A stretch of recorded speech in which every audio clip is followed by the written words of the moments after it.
I'm naturally carefree and messy, but somehow I become the apple of Adrienne's. The city's most germophobic rich guy.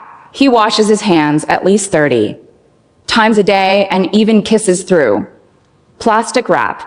According to him, human saliva contains billions of bacteria. One contact and I'm contaminated. I endured this for 3 years and nearly developed depression.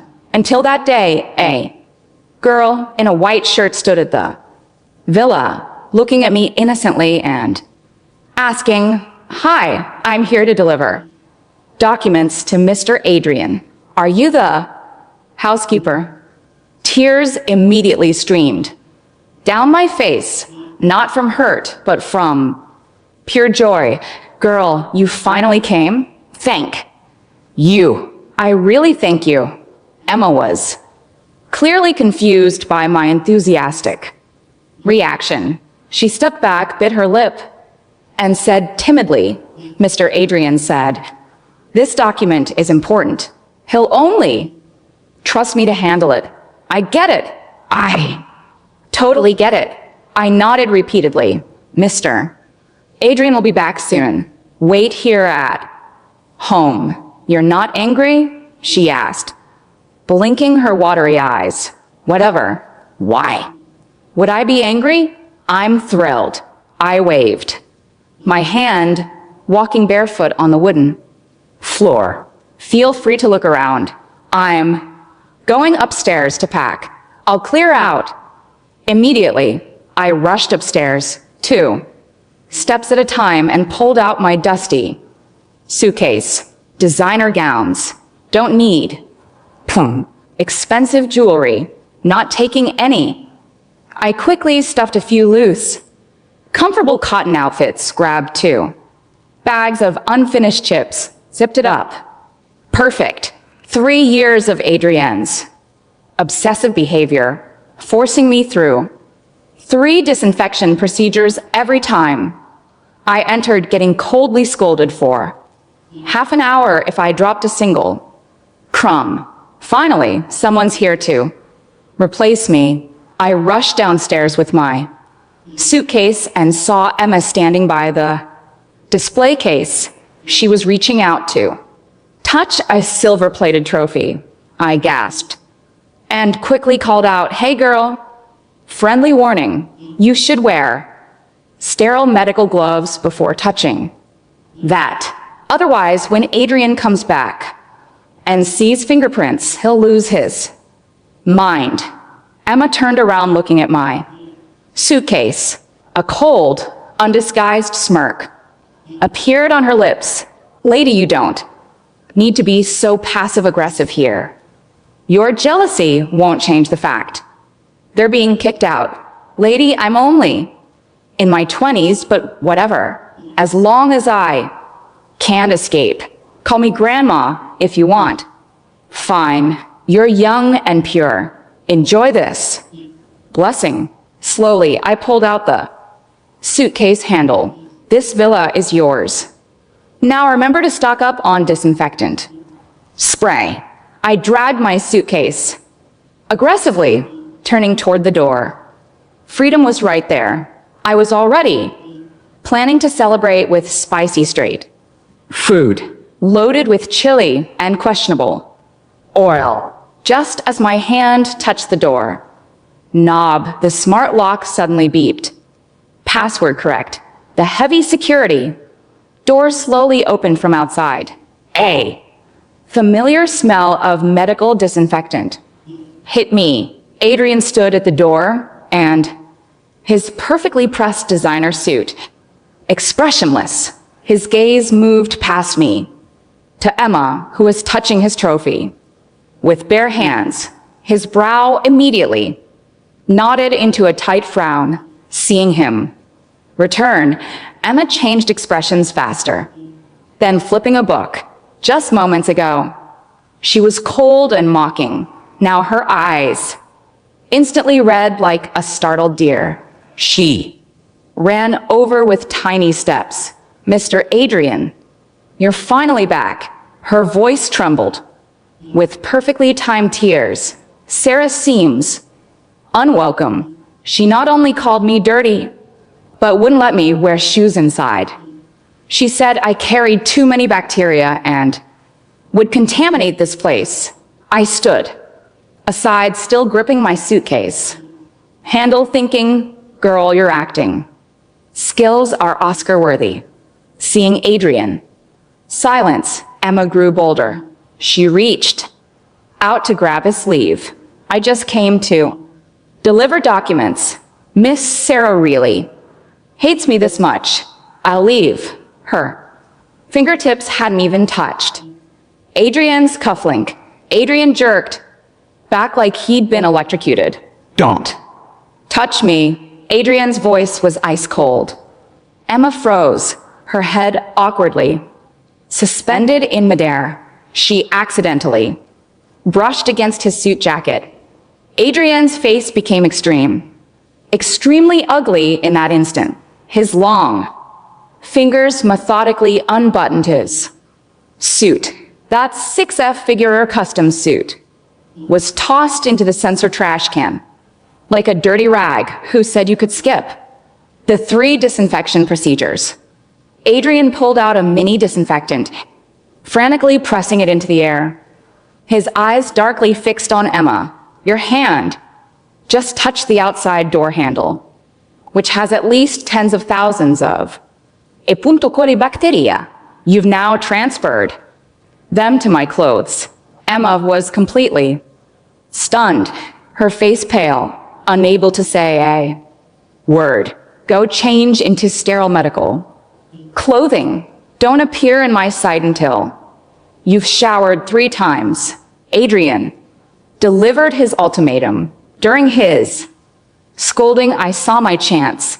I lowered my head, held my breath, and quietly moved, planning to slip through the gap beside Adrian. Freedom was outside.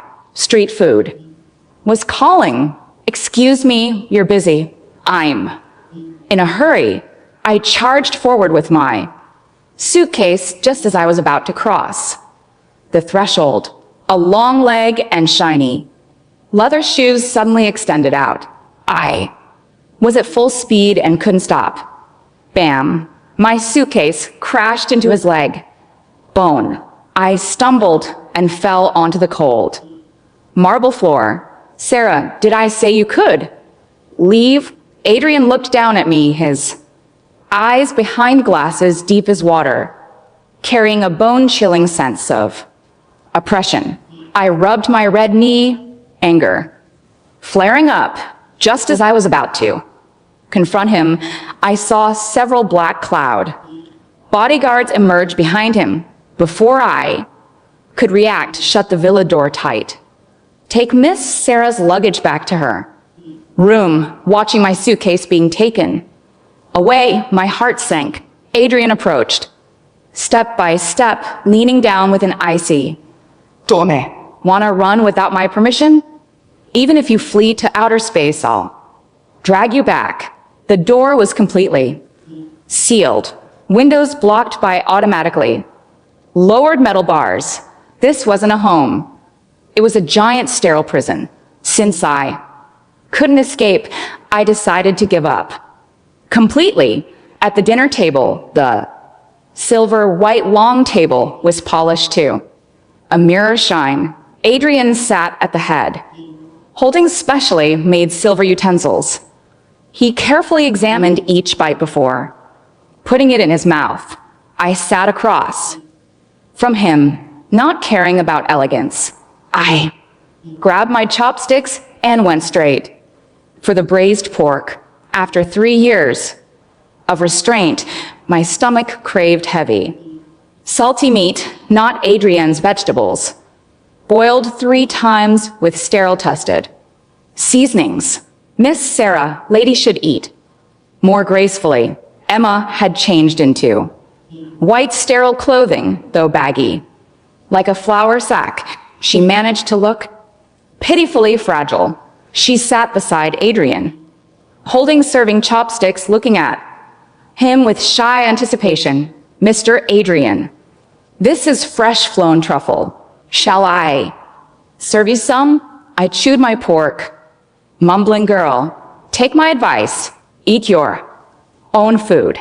Emma completely ignored me, taking it as provocation. She smiled, lightly picked up a piece of truffle, and carefully reached toward Adrienne's plate.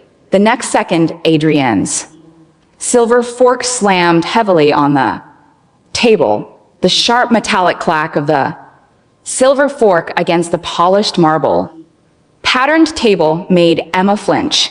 The slice of black truffle she had so carefully balanced on her serving chopstick slipped, rolling across the pristine white tablecloth and leaving a faint, greasy brown streak in its wake. I froze, my chopsticks hovering halfway to my mouth, still holding a dripping piece of braised pork. Adrienne's gaze was fixed on the smudge. His chest rose and fell in a slow, controlled rhythm, a classic sign that his internal panic Meter was rettlining. Under his perfectly tailored sleeves, I knew his wrists were itching. Did you? Adrian began, his voice dropping to a dangerously quiet register. Stylize those chopsticks before bringing them to this table. Emma's face flushed a delicate shade of pink. She blinked her watery eyes, looking like a deer caught in the high beams of a luxury SUV. I took them directly from the dining room sideboard. Mr. Adrian, I thought. The housekeepers use standard microfiber cloths. Adrian interrupted. His tone is cold as surgical steel. Those cloths, while washed at 80 degrees Celsius, are stored in a wooden drawer. Wood is porous. Porous materials retain moisture. Moisture breeds Pseudomonas aerugosa. You took a contaminated utensil, plunged it into a communal dish, and then brought it within 3 in of my plate. I was only trying to serve you, Emma whispered, her voice trembling. I wanted to make sure you got the best piece. If I wanted to ingest a colony of opportunistic pathogens, Miss Emma, I would go like a subway handrail, Adrian said. He pushed his chair back, the legs scraping against the floor with a sound that made me wheeze. He didn't stand up. Instead, he reached into his breast pocket and pulled out a fresh, individually wrapped, sterile wipe. With practiced, almost robotic precision, he began wiping down his fingers one by one. I watched this unfold while chewing my pork. Honestly, the pork was a bit dry, probably because Adrienne's chef had to boil it 3 times in sterilized water before braising it. But after 3 years of rabbit food, it tasted like heaven. Sarah, Adrienne's voice suddenly snapped me out of my culinary trance. Yep, I mumbled, a bit of soy sauce clinging to the corner of my mouth.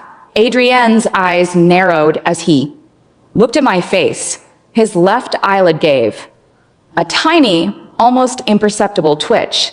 You have grease on your chin, and you are double dipping. The pork is good, I said, deliberately dipping another piece into the sauce. And since I'm locked in here anyway, I might as well enjoy the local cuisine before I figure out how to pick the smart lock. Emma looked between us, her expression shifting from tearful confusion to a strange, defensive anger. She clearly didn't understand how I could get away with such blatant contamination while she was being treated like a biohazard for merely holding chopsticks. Mr. Adrian, Emma said, her voice rising in a desperate bid for attention. If Miss Sarah is going to behave so unhygienically. Why? Do you keep her here? She clearly doesn't appreciate your standards. I would do anything to keep this place perfect for you. Hadrian didn't even look at her. He kept his eyes on me, watching as I reached for a glass of water, leaving a faint, greasy fingerprint on the crystal. His jaw clenched, but instead of calling the security guards to throw me into a decontamination chamber, he simply sighed. It was a heavy, exhausted sound. "Mr. Vance," Adrian called out. The elderly butler appeared from the shadows of the dining room like a well-dressed ghost. "Yes, sir. Clear the table. Burn the tablecloth. Dispose of the serving dishes," Adrian ordered flatly, "and bring Sarah hot, sterile towel. She is making a mess." "Right away, sir." Emma's jaw practically dropped to the floor. "Burned the tablecloth. But that's Egyptian cotton. And the dishes, they've been compromised," Adrian said. Standing up, he adjusted his cufflinks, his eyes sweeping over Emma with complete indifference. "Miss Emma, your delivery is complete.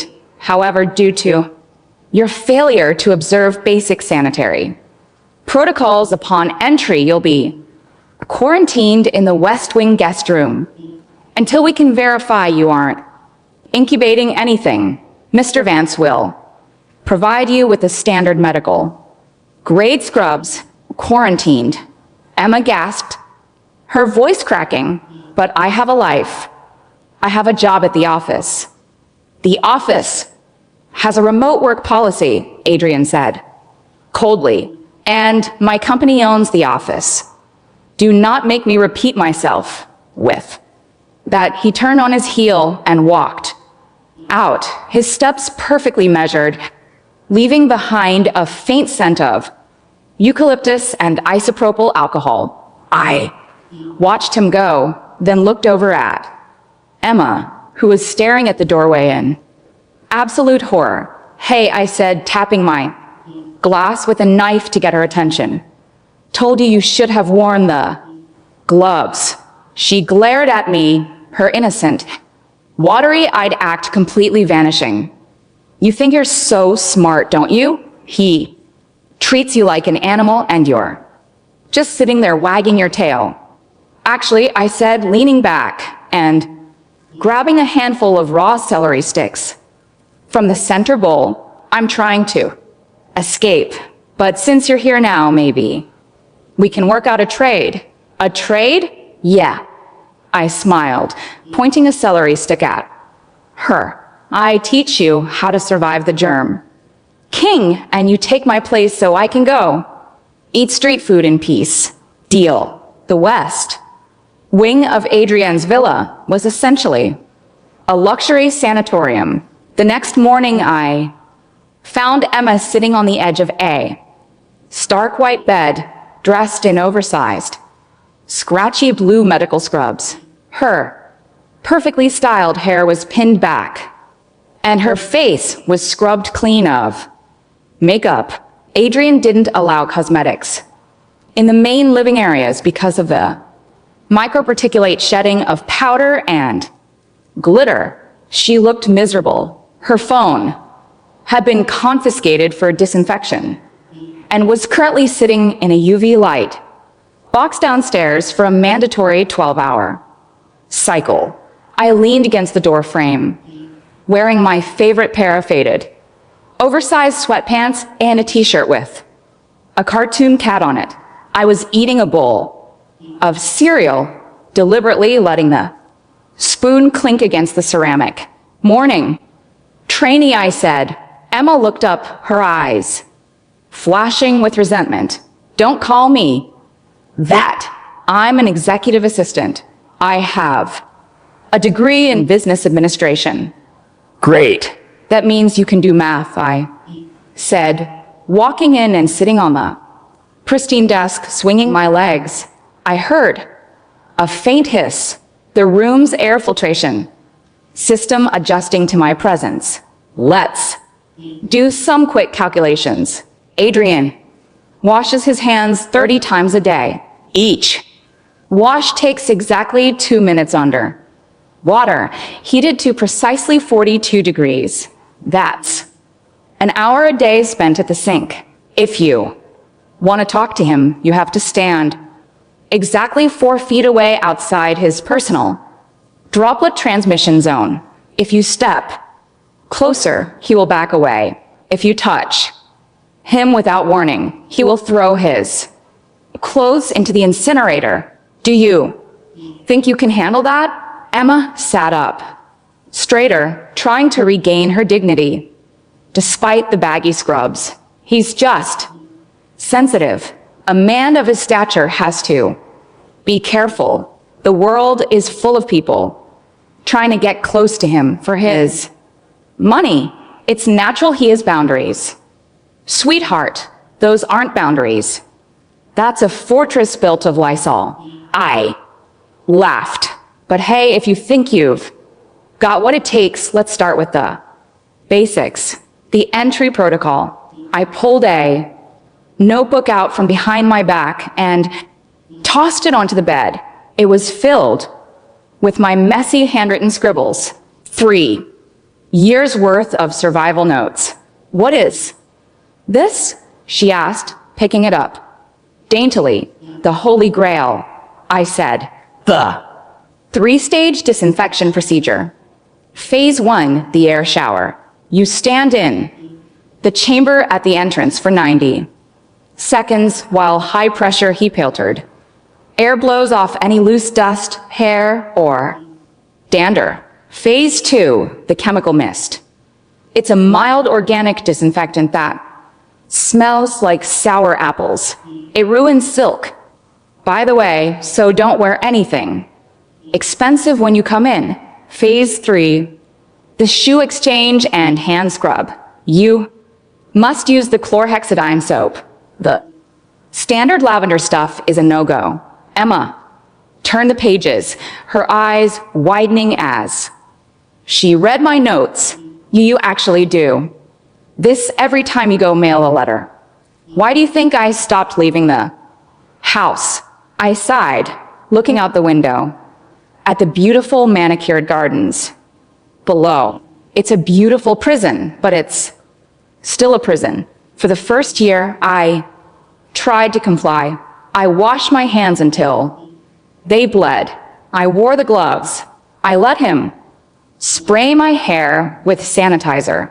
But eventually, I realized I'm naturally a creature of the dirt. I like the smell of rain. I like eating chips while lying on the floor. I like being human. Emma looked at me, a flicker of genuine curiosity breaking through her hostile facade. If you hate it so much, why did he lock you in yesterday? Why won't he let you leave? Because Adrian is a collector of rare things, I said, my voice softening. And for some twisted psychological reason, I'm the only dirty thing he's ever allowed in his collection. He thinks if I leave, I'll get infected by the outside world, and I don't know, dissolve. Or maybe he's just used to me. I can be better than you, Emma said suddenly, her eyes hardening with ambition. I can be clean. I can follow the rules perfectly. If I do, he won't need you anymore. That's the spirit. I clap my hands together, genuinely thrilled. That's exactly what I want to hear. Now let's practice the crumb reaction. If you drop a crumb of toast on the floor, Adrian will freeze. His eyes will lock onto the crumb.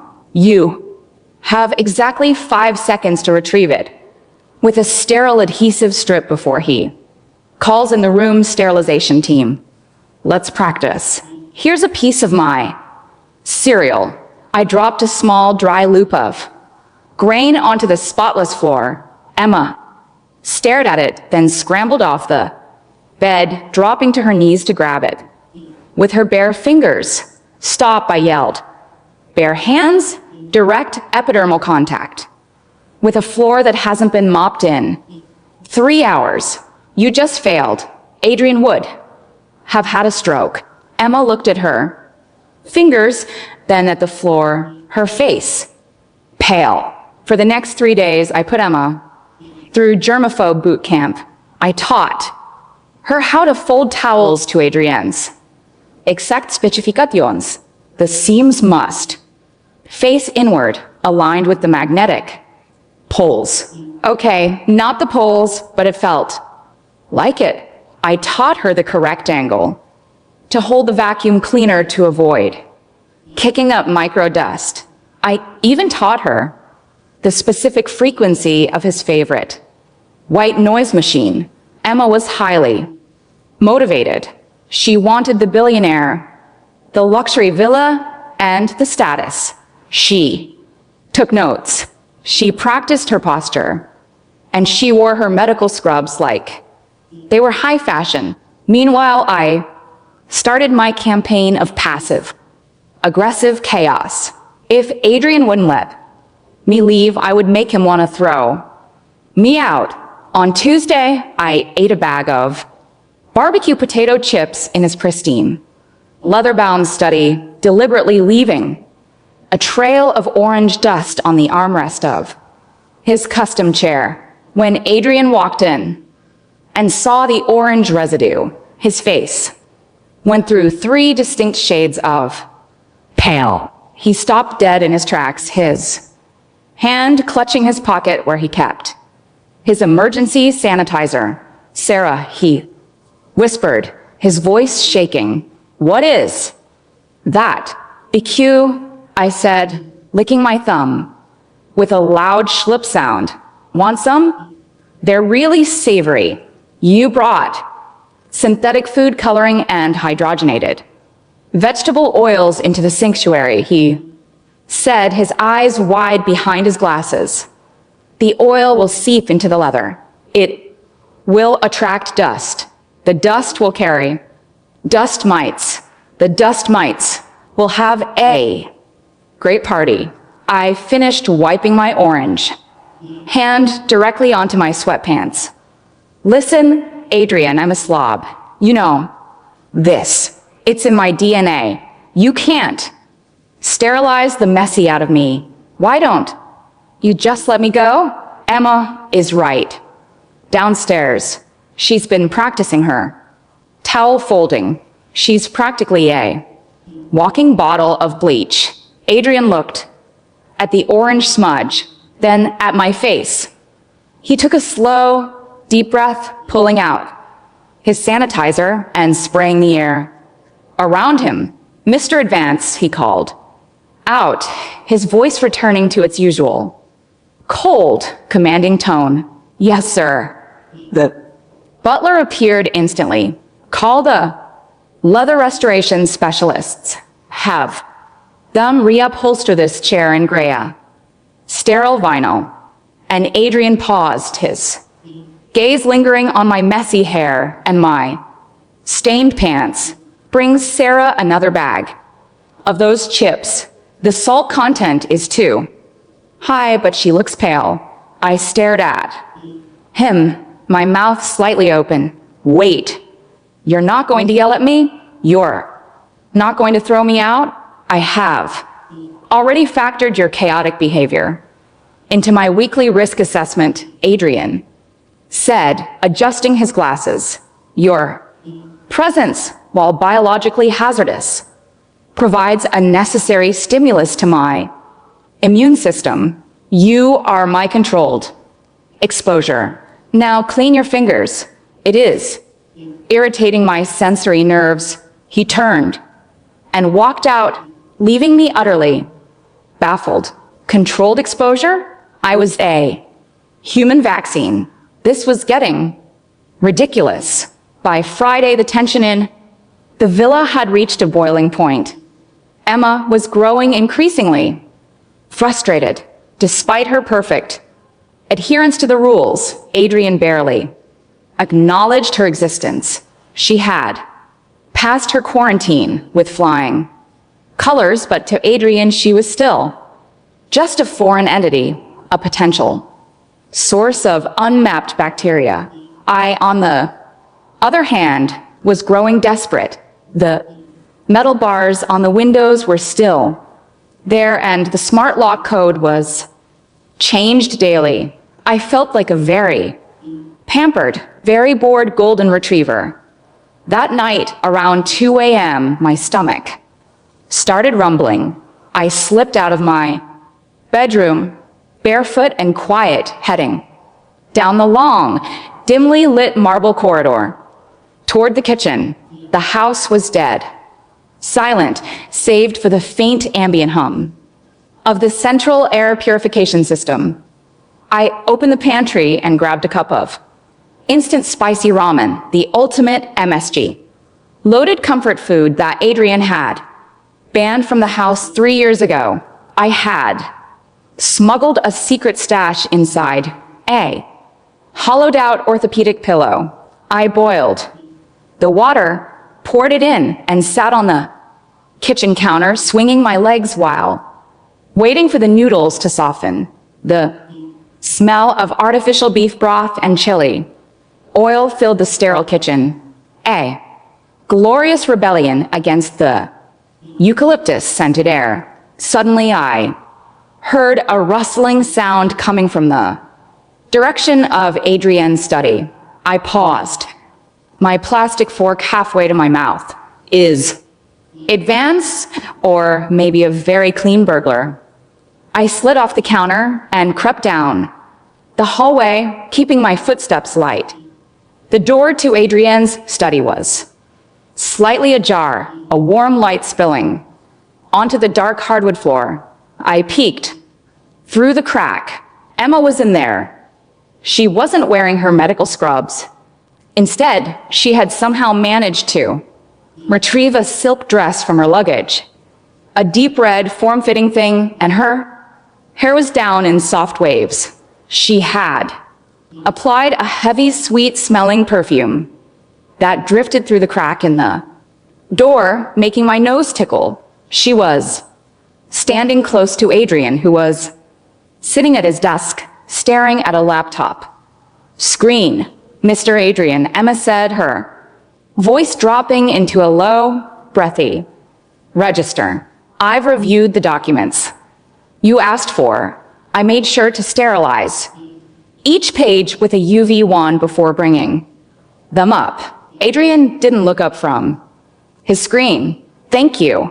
Put them in the Dropbox on the side table. Do not touch the desk. But Adrian, she stepped closer, ignoring the 4-foot boundary rule. She reached out, her long manicured hand sliding over his shoulder, her fingers brushing against his neck. You work so hard. You're always so tense. Don't you think you deserve to relax? Just a little. I held my breath, waiting for the explosion. Adrian froze. His entire body went rigid like a statue, carved from ice. His eyes widened, the pupils dilating with a sudden, overwhelming surge of panic. Don't he? Choked out, his voice tight. Remove your hand. It's just me, Emma whispered, leaning closer, her perfume practically suffocating the small space. I'm clean, Adrian. I promise. I did the 3-stage process. I'm completely safe. She tried to slide her arms around his neck. In an instant, Adrian's panic broke. He jerked away from her so violently that his chair crashed backward into the glass display case. Behind him, the sound of shattering glass echoed through the quiet house. Adrian fell to the floor, gasping for air. His hands flew to his throat, his chest heaving as if he were suffocating. The heavy synthetic scent of her perfume, combined with a sudden, uninvited physical contact, had triggered a massive panic attack. Get out, Adrian, gasped, his face turning a terrifying shade of blue-gray. The air chemical contamination. Emma stood there frozen, in shock, her face pale as she realized what she had done. Mr. Adrian, I didn't mean to get out, I yelled, slamming the door open and rushing into the room. Emma flinched as I pushed past her. I didn't care about the rules, the sterile zones, or the perfume. I dropped to my knees beside Adrian, who was curled on the floor, shaking violently, his eyes rolling back. Emma, get his inhaler. It's in the second drawer of the desk. The silver case, I shouted. I don't know where. Look for it. I snapped, grabbing Adrian's hands. His hands were freezing, his fingers twitching. For a man who couldn't stand the thought of human touch, his grip on my hands was tight, so tight his knuckles were white. He was looking at me with absolute terror, his chest rattling as he struggled to draw air. Adrian, look at me, I said, my voice dropping its usual sarcastic edge. I squeezed his hands back. Look at me. It's Sarah. You're okay. The air is fine. Breathe with me in and out. Saw. Sarah. He gasped, his forehead resting against my shoulder. He was pressing himself against me, seeking warmth, completely ignoring the fact that my t-shirt smelled like spicy ramen and that I had bare feet. Emma finally found the silver case and handed it to me, her hands shaking. Here, is this it? I grabbed the inhaler, shook it, and pressed it to Adrian's lips. Breathe. And now, he took a deep drag of the medication, his shoulders shaking as the bronchodilator forced his lungs to open. He leaned against me, his head buried in the crook of my neck, his breath warm and ragged against my skin. Get her out of here, Adrian whispered, his voice weak, but filled with a deep, visceral anger. Vance, call security. She is banned from the property immediately. Emma's face went completely white. Mr. Adrian, please, I was only trying to. She used synthetic toxins, Adrian muttered, his eyes closed as he held onto my t-shirt. Like a lifeline, she bypassed the chemical sensors. She touched my neck. She is a hazard. Within 2 minutes, Mr. Vance and 2 large black suited guards appeared. They politely but firmly escorted a weeping, protesting Emma out of the study, her red silk dress looking entirely out of place in the sterile, fluorescent lit hallway. Once they were gone, the study fell into a heavy silence, broken only by the hum of the air purifier working overtime to scrub the perfume from the air. I sat on the floor, my legs crossed with a multi-billionaire clinging to me like a frightened child. Hey, I said softly, patting his back. You okay now? You smell like chili powder, Adrian muttered, his face still buried in my shoulder. Yeah, spicy ramen. I was having a midnight snack. It's unhealthy. The sodium levels are catastrophic, but it tasted great. I smiled.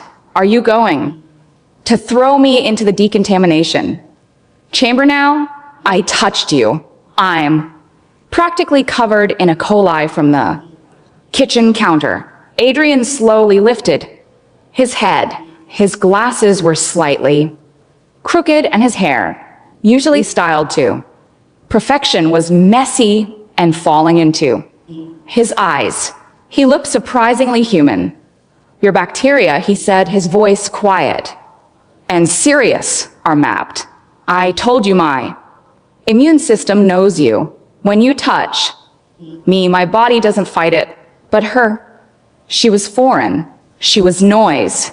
I looked into his eyes, seeing the deep, exhausting anxiety that lived behind his cold exterior. Adrian, this isn't about bacteria. It's about control, isn't it? You're terrified of anything you can't control. He didn't answer. He just reached out his long, pale fingers, gently brushing a stray lock of hair away from my face. His touch was hesitant, almost delicate, as if he were afraid I might break or that he might. Don't leave, Sarah, he whispered. The outside world is too chaotic. I can't protect you out there, and I can't keep this house quiet without you. I felt a strange, complicated tug in my chest. For 3 years, I had thought of him as a monster, a crazy rich guy who treated me like a pet. But looking at him now, I realized he was just a very lonely, very terrified boy who had built a high-tech fortress to keep the world from hurting him again. But a fortress is still a prison, and I didn't want to live in a prison no matter how much the warden loved me. We need to talk, Adrian, I said quietly. Really talk. The opportunity for our real talk was postponed by a major event on Adrian's calendar, the annual Sterling Group Charity Gala. It was the one night of the year Adrian was forced to interact with the high society crowd, the very people he spent the other 364 days trying to avoid. As the majority shareholder of the Sterling Group, his absence would cause stock prices to fluctuate, something he's bored of. Directors absolutely refused to allow. You're coming with me? Adrian had announced the next morning, his voice returning to its usual commanding tone. Though he didn't look me in the eye. To a gala, I scoffed, holding up my gray sweatpants. Adrian, I don't do galas. I don't do Spanx, and I definitely don't do small talk with people who use summer as a verb. You will wear a custom-made gown. It has been treated with a hydrophobic, stain-resistant nano coating, Adrian said, sliding a sleek black box across the table, and the venue has been equipped with active air purifying columns at my expense. It is as safe as it can be, and if I say no, Adrian paused, his hand resting on a silver coffee cup. If you come, I will let you have one unregulated meal of your choice. Next week, no disinfección, no sterile. Testing. My eyes widened. A real greasy, street-side crepe with a questionable Nutella, if that is what your unscientific digestive system craves. He sighed. Deal, I said, grabbing the box. The gala was held in a massive, glittering glass pavilion overlooking the city skyline. It was beautiful, but to me it felt like a giant petri dish. Hundreds of people in tuxedos and evening gowns were laughing, clinking glasses, and breathing the same unfiltered air. Adrian walked beside me, looking like a modern prince in a perfectly tailored charcoal tuxedo, but I could see the tension in his shoulders.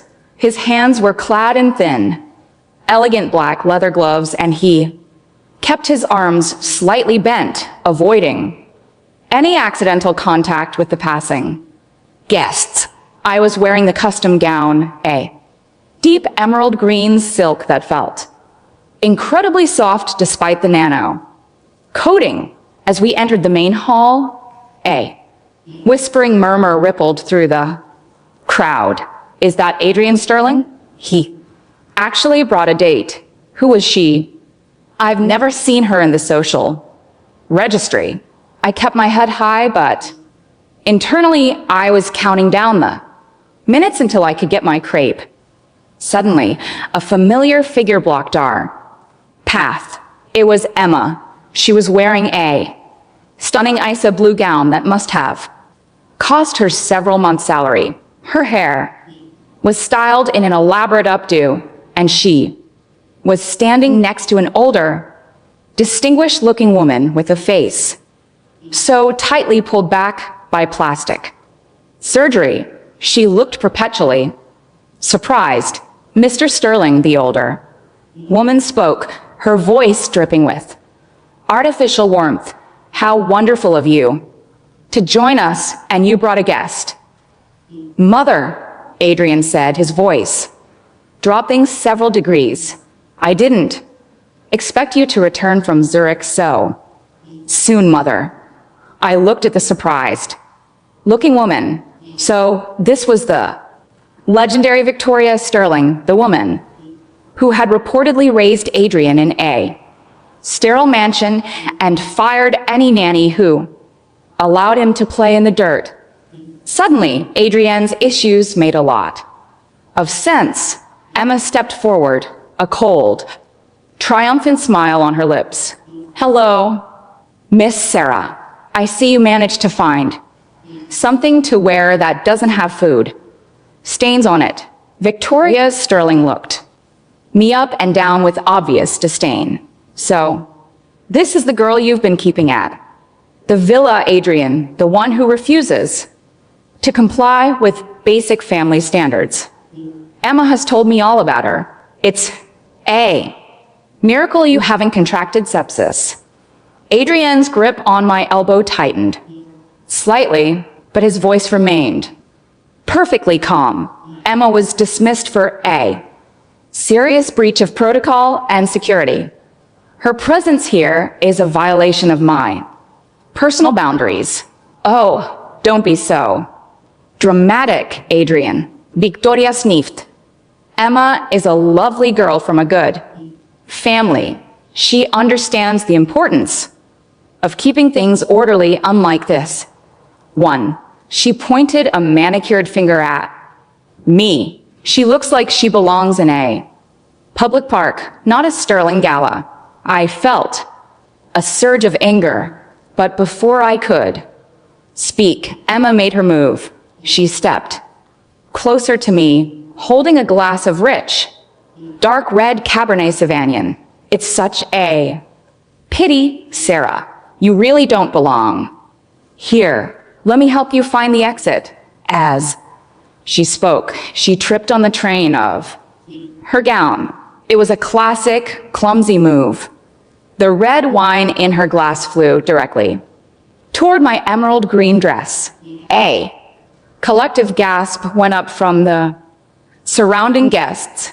Emma's eyes flared with malicious glee, waiting for the red stain to ruin my night and humiliate me in front of Adrian's mother. But she hadn't accounted for nanotechnology. The dark red wine hit my dress, beat it up instantly into perfect spherical droplets, and rolled harmlessly off the fabric, splashing onto the pristine white marble floor and Emma's own silver shoes. My dress remained completely, flawlessly green. Emma stared at her wet shoes, her mouth hanging open. What? How? Nano coating, sweetie, I said, leaning in and whispering. Waterproof, stain-proof, and apparently proof. Victoria Sterling gasped in horror, looking at the spilled wine on the floor. This is chaotic. The floor is ruined. The bacteria. Enough. Adrienne's voice cut through the chatter like a knife. He stepped in front of me, shielding me from his mother and Emma. He reached down, slowly peeled off his black leather gloves and tossed them onto the wet floor, right into the puddle of wine. Adrian Victoria gasped. Your gloves? You're barehanded? Yes, Adrian said, his voice loud. enough for the surrounding crowd to. Here, he turned to me, and to my absolute shock, he took my bare hand and his palm was warm, slightly damp, and his fingers were shaking slightly. But he didn't let go. Sarah is not a hazard, Adrian said, looking directly at his mother. She is the only real, untainted thing in my life. You spent my entire childhood teaching me that the world was dirty, that people were dangerous, and that I had to stay behind glass to survive. But Sarah showed me that a life spent in a clean room isn't a life at all. He looked down at me, his eyes softening behind his glasses. She might drop crumbs. She might eat unhealthy food. She might be messy, but her mess is alive, and I would rather live in her chaos than your sterile eye. The silence in the pavilion was absolute. You could have heard a dust might land on the floor. Adrian turned his gaze back to Emma. Miss Emma, you are officially blacklisted from any Sterling Group subsidiary.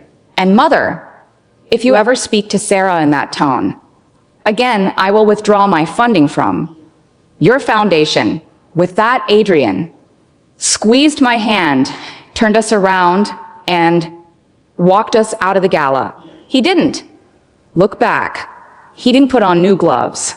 He just held my hand tight and warm all the way to the exit. The next evening, we were parked in a sleek black luxury SUV in a sketchy alleyway behind the city's most famous night market. The air was thick with the smell of roasting meat, fried dough, and exhaust fumes. Neon lights flickered in the puddles on the asphalt. I sat in the passenger seat, holding a giant grease-stained paper wrapper containing a massive warm crepe, loaded with bananas, condensed milk, and highly questionable street vendor chocolate. Adrian sat in the driver's seat. He had taken off his suit jacket and rolled up his sleeves. In his lap was a portable spectrometer and a bottle of medical-grade hand sanitizer. According to my readings, Adrian said, staring at the screen of his device, the ambient air quality in this alley has a particulate matter rating of PM 2.5, which is 3 times the recommended limit. And the vendor who made that confection was not wearing a Hyrat. Adrian, I said, taking a massive, messy bite of the crepe. The sweet, warm chocolate spilled onto my thumb. It's delicious. It's the taste of freedom. He watched me chew, his expression a mix of horror and intense curiosity. Is it really that good? Try it, I said, holding the crepe to him. He flinched, staring at the chocolate-covered pastry, as if it were an active grenade. I cannot. The risk of foodborne illness. Adrian, you held my bare hand yesterday at the gala in front of 300 people. Your immune system survived that. It can survive a little street chocolate. He swallowed hard, his eyes darting from my face to the crepe. Slowly, with trembling fingers, he reached out. He didn't use a glove. He touched the paper wrapper, tearing off a tiny, clean corner of the pastry that hadn't been touched by my fingers. He put it in his mouth. He chewed. He froze. His eyes widened. It's highly saturated with simple sugars, he muttered, his voice quiet, and the texture is surprisingly satisfying. See? I laughed, leaning my head against the leather seat. A little dirt never killed anyone. He looked at me, a soft, genuine smile finally breaking through his serious face. It was the first time in 3 years I had seen him truly smile, and it completely transformed his face. He looked younger, happier, and incredibly handsome. So I said, licking my fingers, "What happens? Now, do we go back to the villa and lock the doors again?" Adrian reached into his pocket and pulled out his phone. He tapped the screen a few times, then showed it to me. It was a listing for a beautiful rustic farmhouse in the countryside surrounded by green hills, trees, and most importantly, open fields of grass and dirt. I purchased it this morning, Adrian said quietly. It has a state-of-the-art air filtration system installed in the bedroom, but the living room has double doors that open directly onto a garden. No metal bars, no smart locks. You can run outside whenever you want. I stared at the screen, then at him. And you? Are you going to be okay with that? I will vacuum, he said, his voice serious, but with a hint of playfulness. I will vacuum a lot, and we will have to establish some boundaries. No chips in the bed, ever. But I think I can learn to tolerate a little bit of your dirt, Sarah, if it means keeping you with me. I looked at him, feeling a warm, sweet sensation that had nothing to do with the crepe. Okay, I smiled, leaning over and wiping a tiny speck of chocolate onto his clean cheek. It's a deal, but you're still cleaning the bathroom. Adrian stared at me, his eye giving that familiar tiny twitch at the sensation of the chocolate on his face. But instead of running for the sanitizer, he just sighed, leaned in, and kissed me, not through plastic wrap, but real warm and wonderfully, beautifully.